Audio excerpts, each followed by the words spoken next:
and in studio we're joined by former Banyana player Lydia. Thank you so much for joining us early on this Saturday morning. Thanks, Angie, for inviting me. Oh, it's so good to have you here. Talk us through your background as a Banyana player. I played for Banyana Banyana in 2002 until 2004, so it wasn't that long. Before then, I was playing for the university sport team. I played 2 African Women's Championships, now called the Women's AFCON. After that, I took some break off football to serve my audit articles.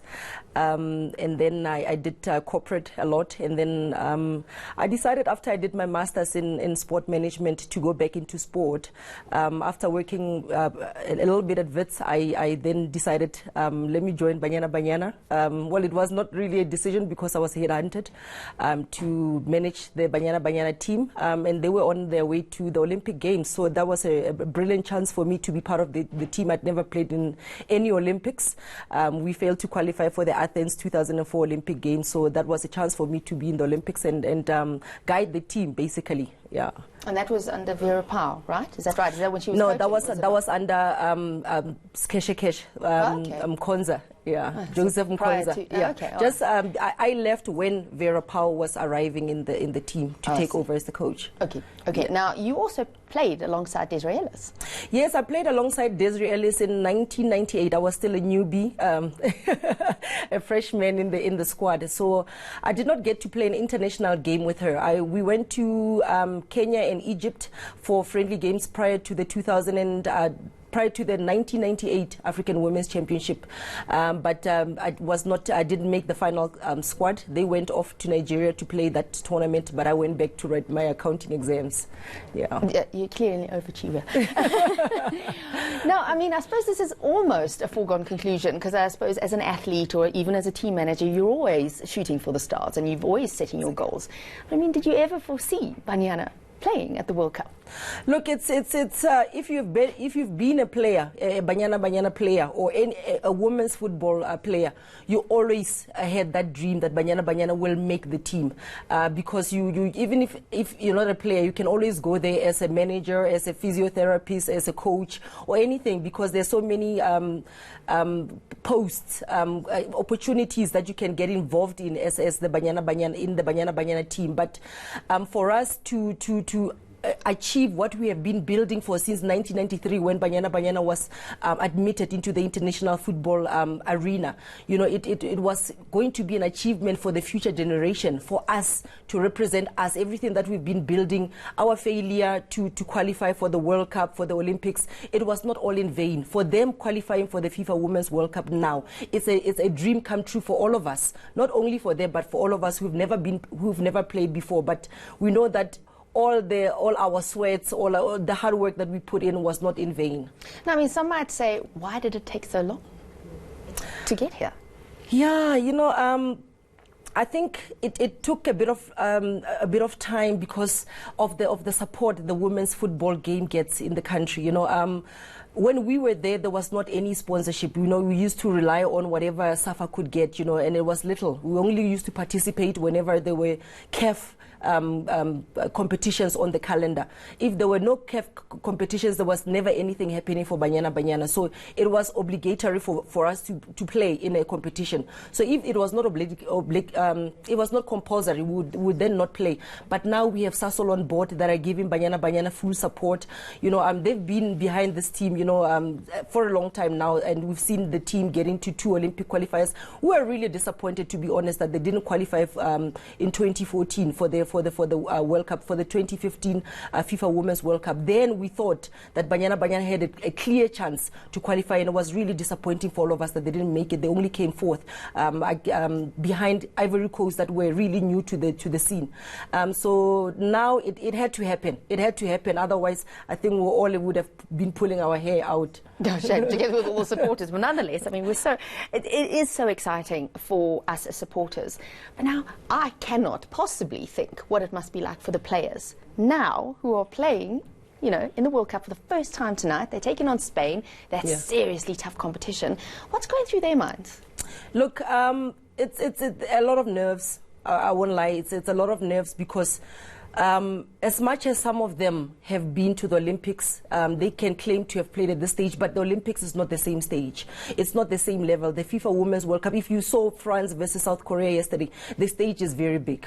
I won't lie. The Olympic Games, some teams send their youngsters, they send their under-20s to experiment with them, to prepare them for the FIFA Women's World Cup. So we send our strongest team, you know. So they're going in here to play stronger, double the strength that they were playing at the Olympic team. So a lot of them, it will be a lot of nerves. Some of them don't have the experience, but they look forward. I think it's excitement. It's a little bit of nervousness and excitement at the same time, because they know all eyes are going to be on them tonight, but they have to perform. So no respect whatsoever for Spain. They have to put the respect aside. We are all on the same playing level, same field, same everything. So they have to go out there and fight and represent us to the best of their ability. I mean, is it fair as supporters to have high expectations of Banyana? I mean, we do inevitably, and I think everyone's so proud of them and backing them 100%. But I mean, this is their first World Cup.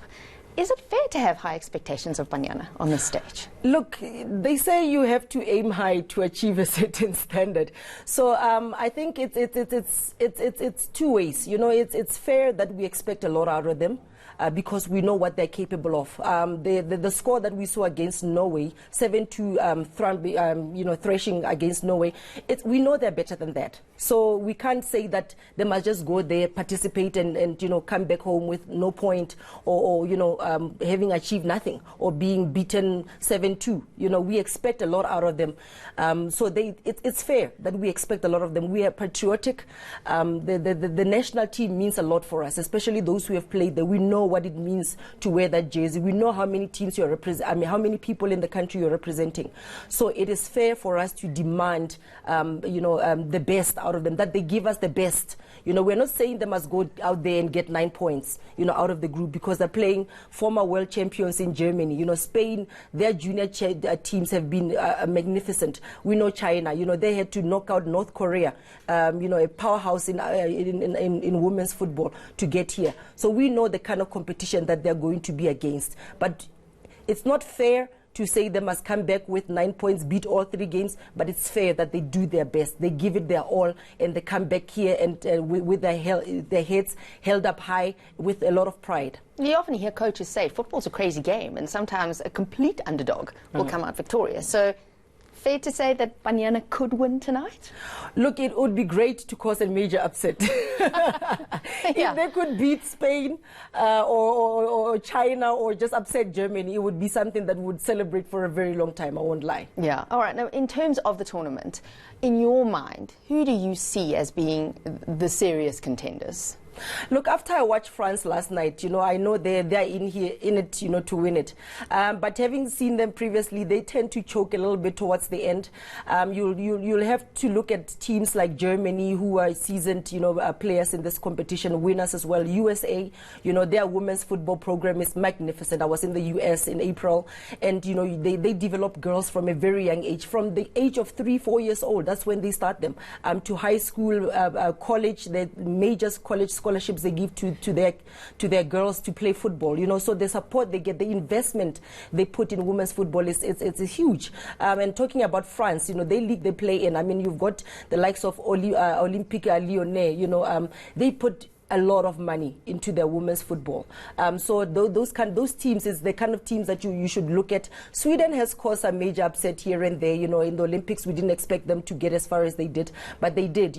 So Brazil, I'm not sure about Brazil. Very skillful, but I don't think after Mata, they've got that. The flame is no longer there. But you've got the serious, the teams that are like machinery, like your Germans, your USA, the discipline is there, the skill is there, the experience, quality football players. Yeah, I mean, quite frankly, when you look at the USA team, they almost seem to get as much backing and financial support as the men's game. I mean, just as a final question, are you satisfied with the amount of support that Banyana is receiving, particularly on a financial level?